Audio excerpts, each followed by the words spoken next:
कलअदम जमात की गैर कानूनी सरगर्मियों से पैदा सूरत हाल कौमी सलामती कमेटी का इजलास आज होगा। वजीर आजम इमरान खान की ज़ेर सदारत इजलास में वज़रा और अस्करी क़यादत शरीक होगी। वफाकी वज़ीर दाखिला शेख रशीद अमन व अमान की सूरत हाल पर ब्रीफिंग देंगे। कौमी सलामती से मुतल्लिक दीगर अमूर भी ज़ेर गौर आएंगे।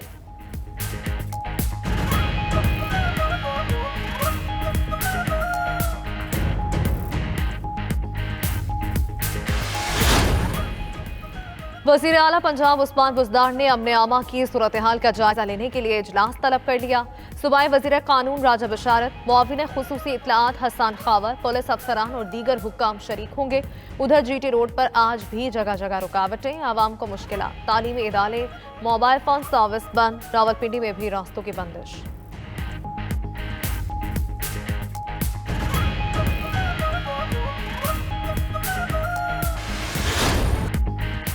कराची तजावजात केस में सुप्रीम कोर्ट के अहम फैसले। नस्ला टावर के बाद तिजोरी हाइट्स को भी गिराने का हुक्म। बिल्डिंग मालिक ने तिजोरी हाइट्स को गिराने की हामी भरी। अदालत ने हुक्म दिया कि 1 माह में स्ट्रक्चर गिराएं, अलॉटीज को 3 माह में मुआवजा अदा करें। कमिश्नर कराची इमारत के इन्हदाम की निगरानी करेंगे। बिल्डर को रिकॉर्ड और दीगर सामान निकालने की इजाजत दे दी गई।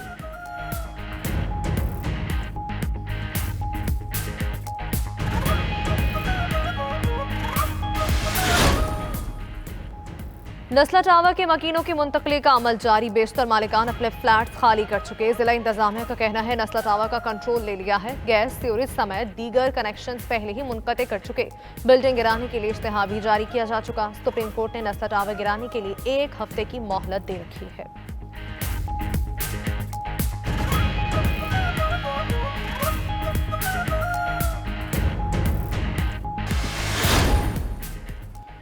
मीर अब्दुल कुद्दूस वज़िंजो बलोचिस्तान के नए वज़ीर आला मुंतखब। बलोचिस्तान असम्बली के इजलास में वज़िंजो बिला मुकाबला कायदे ऐवान मुंतखब हुए। कायम मकाम स्पीकर सरदार बाबर मूसा खेल ने वोटिंग के बाद नताइज का ऐलान कर दिया। वज़ीर आला अब्दुल कुद्दूस वज़िंजो की तकरीब हलफ बर्दारी गवर्नर हाउस कोयटा में शाम 5 बजे होगी। गवर्नर हाउस ने तकरीब हलफ बर्दारी का हुक्मनामा जारी कर दिया।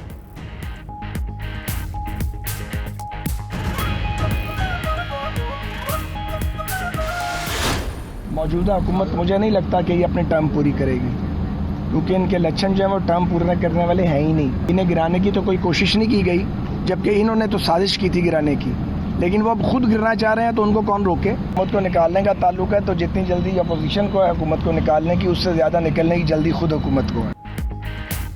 मुल्क की सूरत हाल संगीन है और वज़ीर आज़म और वज़रा के बयानात में तज़दाद है। हुकूमत वक्त से पहले ही गिर जाएगी। रहनुमा नून लीग ख्वाजा साद रफीक की एहतसाब अदालत के बाहर मीडिया से गुफ्तगू। शाहिद खाकान अब्बासी की भी हुकूमत पर तनकीद। कहा अपोजिशन के बाद अवाम को दबाने के लिए भी नैब का इस्तेमाल हो रहा है। आज हर कोई परेशान है। कॉल और फेल में तसाद के बायस मुल्क इस नहज पर पहुंचा।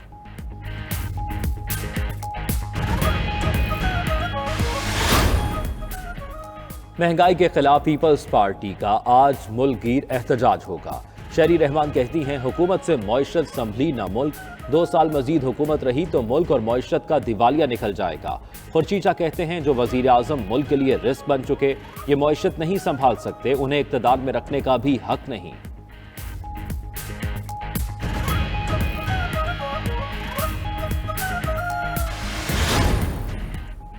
डेंगू मुसलसल काबू से बाहर। पंजाब में मजीद 528 मरीज रिपोर्ट। लाहौर में 401 केसेस सामने आए।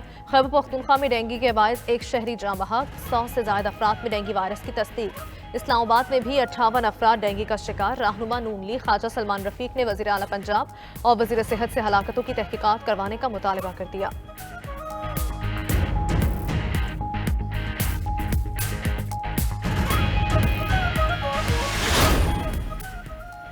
इंटरबैंक में डॉलर की कदर में 46 पैसे कमी। इंटरबैंक में डॉलर 172 रुपए से भी नीचे आ गया। डॉलर 172 रुपए 26 पैसे से कम होकर 171 रुपए 80 पैसे का हो गया।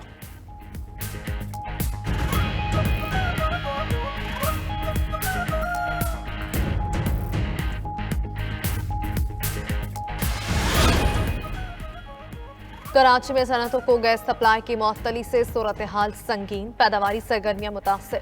बरामदी ऑर्डर्स मुकम्मल करना मुश्किल हो गया। सनतकारों ने गैस की बहाली के लिए वज़ीर आज़म से मुदाखलत की अपील कर दी।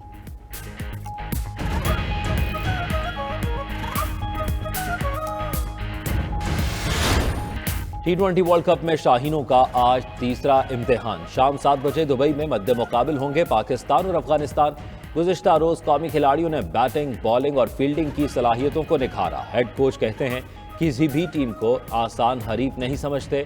उधर अफगान स्पिनर राशिद खान ने मद्दाहों से अपील की है कि मैच के दौरान तहम्मुल का मुजाहिरा करें और खेल को एंजॉय करें।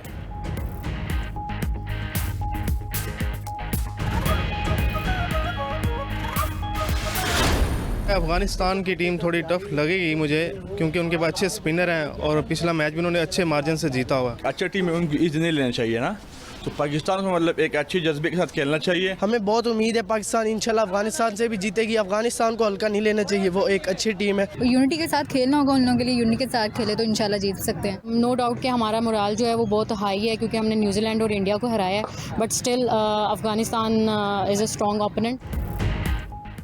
भारत और न्यूजीलैंड को हराया, अफगानिस्तान को भी धूल चटाएंगे और सेमीफाइनल में जगह बनाएंगे। शाहीन को ग्रीन शर्ट्स की जीत का यकीन। पेशावर के क्रिकेट लवर्स कहते हैं शाहीन शाह अफगान बल्लेबाजों के विकेट्स उड़ाएंगे। उधर लाहौर की लड़कियों को ओपनर बाबर आजम और मोहम्मद रिजवान से आज फिर बड़ी इनिंग्स खेलने की उम्मीद।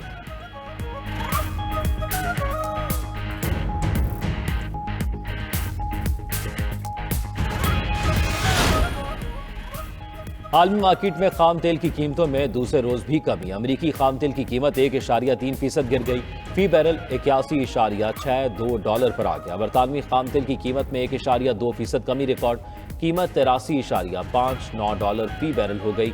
आलमी मार्केट में सोने के रेट मजीद बढ़ गए, सोना $4 इजाफे से 1803.20 डॉलर फी ऑन्स हो गया।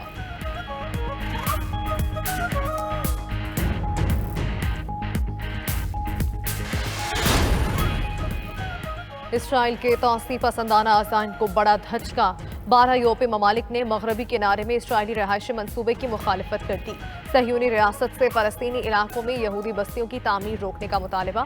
उधर फ़लस्तीनी NGO को दहशतगर्दों की फहरिस्त में शामिल करने पर अमरीकी कांग्रेस में इसराइल के खिलाफ करारदाद पेश। खातून रुकन कांग्रेस बैटी मैकुलम समेत 10 कानून साजों ने इसराइली हुकूमत का फैसला जाबिराना करार दे दिया।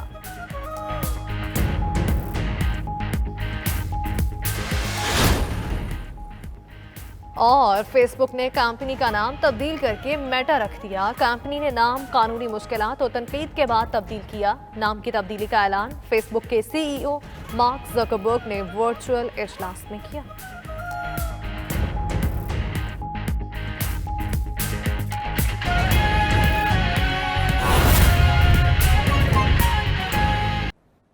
महकमा local government and community development Punjab का बल्दियाती निज़ाम बहाल होने के बाद सरप्लस मुलाजमीन को यूनियन काउंसिल्स में तैनात करने का हुक्म।